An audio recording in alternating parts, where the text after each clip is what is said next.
punto pong ito ating puntalakayin ng update tungkol sa mga programa ng kasalukuyang administrasyon dito sa Mr. President on the Go. Una nga po dyan, mga kababayan, Pangulong Ferdinand R. Marcos Jr. pinangunahan ang paglulunsad ng mga bagong amenities sa NAIA 3 para sa mas komportableng pagbiyahe.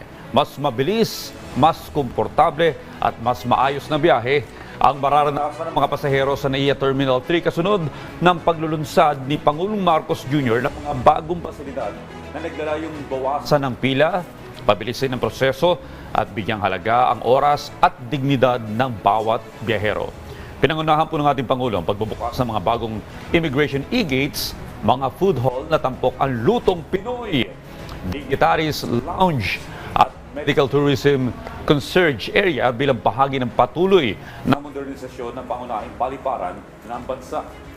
Binigyan din ng ating Pangulo na hindi lamang ito tungkol sa infrastruktura, kundi ito ay pagbibigay ng malasakit sa pagod, pangamba at pananabik ng mga Pilipino, lalo na sa mga OFW, mga senior citizens sa mga dayuhang bisita upang mas maging magaan, epesyente at kaaya-aya ang paglalakbay sa Pilipinas.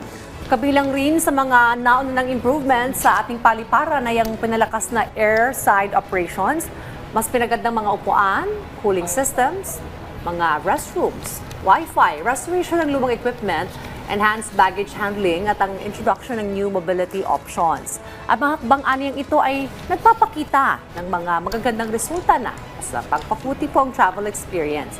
Ibininda rin po ni Pangulong Ferdinand R. Marcos Jr. ang single-day high na 92% on-time performance sa gitna ng pagdami ng passenger volumes, ruta at airline partner at ang first-ever customer experience accreditation mula sa Airports Council International na nagpapatunay na ang Pilipinas ay kaya na makasunod sa global standards habang nakaangkla sa serbisyong tatak Pinoy. Sabi ng Pangulo, ang ganitong mga tagumpay ay isang paalala na kapag inayos ang sistema at nakiisa ang mga institusyon, mas nagiging epesyente at mas tataas ang tiwala ng publiko.